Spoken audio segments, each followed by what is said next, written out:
बहनों की लालची भाभी। करिश्मा, रेशमा और मनीषा 3 बहनें हैं।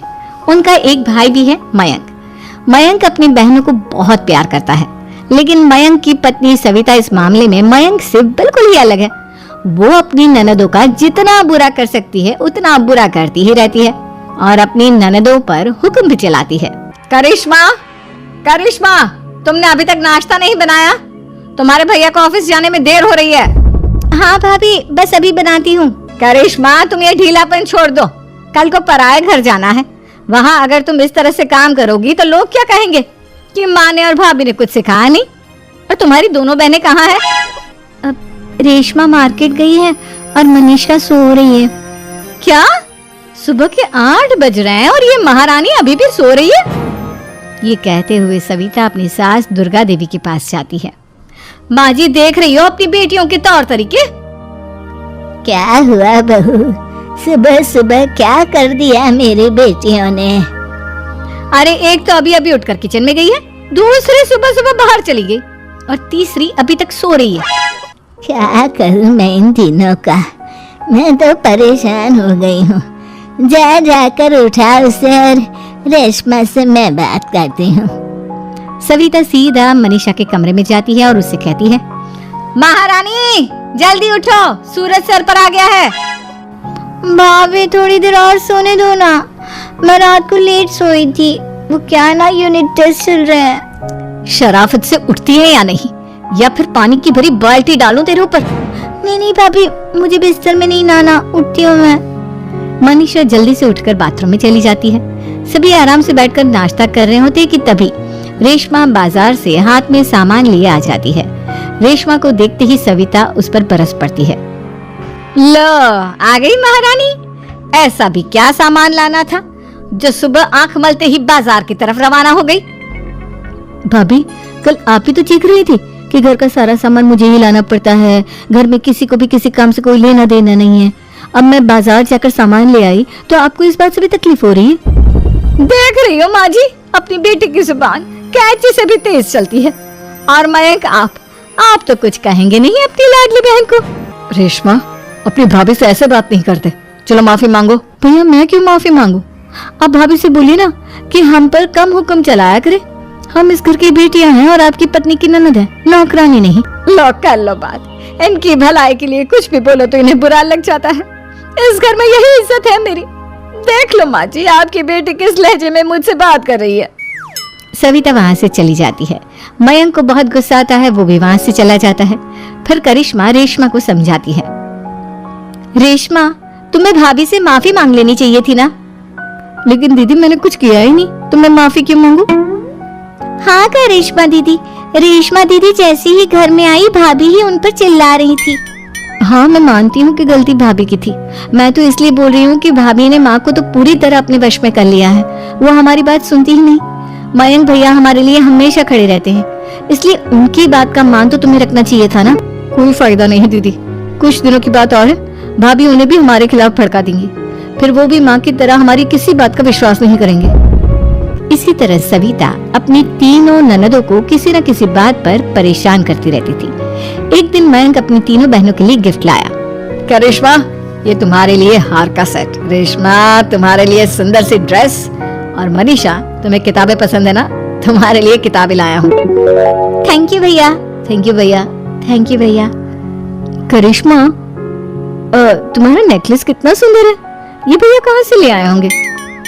मैंने भैया को 3 दिन पहले फोन पर ये डिजाइन दिखाया था और आज भैया ये ले आए।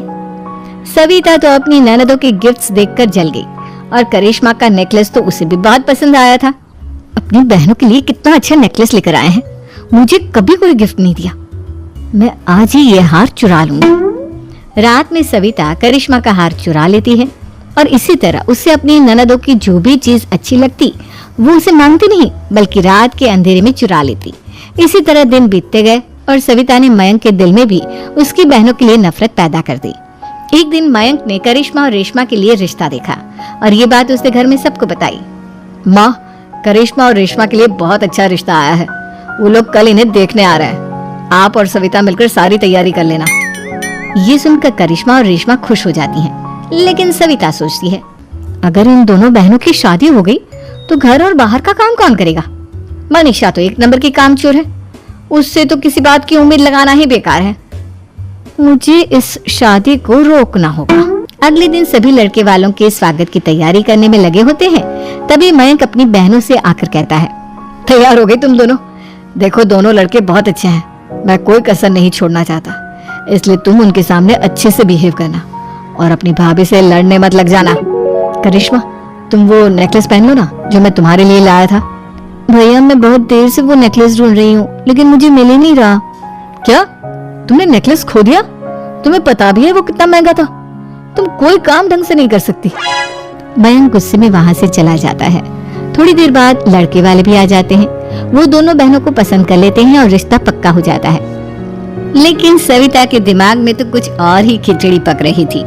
वो पंडित जी के पास करिश्मा की कुंडली लेकर जाती है और उन्हें पैसे देकर करिश्मा की कुंडली बदलवा देती है। जब लड़के वालों के पास करिश्मा की कुंडली जाती है तो वो दुर्गा को फोन करते हैं। बहन जी, हमने करिश्मा की कुंडली अपने पंडित जी को दिखाई थी। आपकी बेटी की कुंडली नहीं बल्कि दोषों का पिटारा है।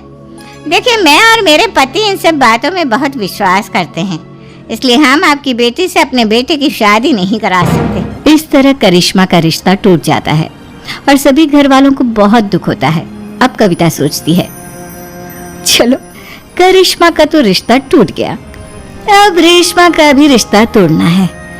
क्या करूं क्या करूं? अब सविता आवाज बदलकर किसी अननोन नंबर से रेशमा की होने वाले ससुराल में फोन करती है। हेलो, मैं कौन हूँ कौन नहीं ये आपके लिए जानना जरूरी नहीं, बस इतना सुन लो कि रेशमा का 2 साल से किसी के साथ अफेयर चल रहा है। बस रेशमा का रिश्ता तोड़वाने के लिए सविता का इतना कहना काफी था। अब रेशमा का भी रिश्ता टूट गया। मयंक और दुर्गा देवी ने रेशमा को खूब खरी खोटी सुनाई और उससे बार बार उस लड़के के बारे में पूछने लगे। आप दोनों मुझे क्यों परेशान कर रहे हो? अरे कोई लड़का होगा मेरी लाइफ में तो मैं बताऊंगी ना, जब कोई है ही नहीं तो कहाँ से लाऊं मैं कोई लड़का? तो तेरे होने वाले ससुराल वालों को फोन किसने किया था? माँ, मैं नहीं जानती किसने फोन किया था, मैं सच कह रही हूँ। मैं तो पहले ही कह रही थी इसकी लगाम खींच कर रखो, लेकिन मेरी सुनता ही कौन है? आप चुप रहिए भाभी, ये सब आपका ही किया धरा है। अब तीनों बहनों को विश्वास हो जाता है कि ये सब उनकी भाभी ही कर रही है। तीनों बहनें अपनी भाभी को सबक सिखाने के लिए एक वकील कर लेती है और घर में हिस्सा मांगा। देखो भैया, माँ बाप की जायदाद में जितना बेटों का हक होता है उतना ही बेटियों का, इसलिए इस घर के 4 हिस्से होंगे और हमें अपना हिस्सा चाहिए। मैंने तुम्हारे लिए क्या क्या नहीं किया और तुम इस घर में हिस्सा मांग रही हो?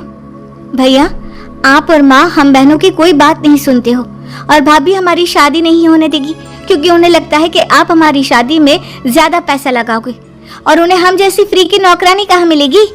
तो हम भाभी के साथ तो रह नहीं सकते, हम बहनों को अपना हिस्सा चाहिए।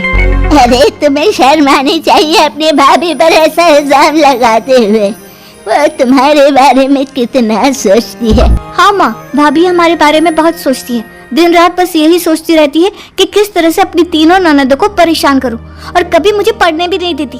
दोनों बहनों का रिश्ता भी तो इन्होंने ही तोड़वाया है और रात में हमारे कमरे में आकर हमारी चीजें भी चुराती हैं। इसी तरह सविता की तीनों ननदें अपनी बात पर अड़ी रही। अब कोर्ट में तारीख भी शुरू हो गई।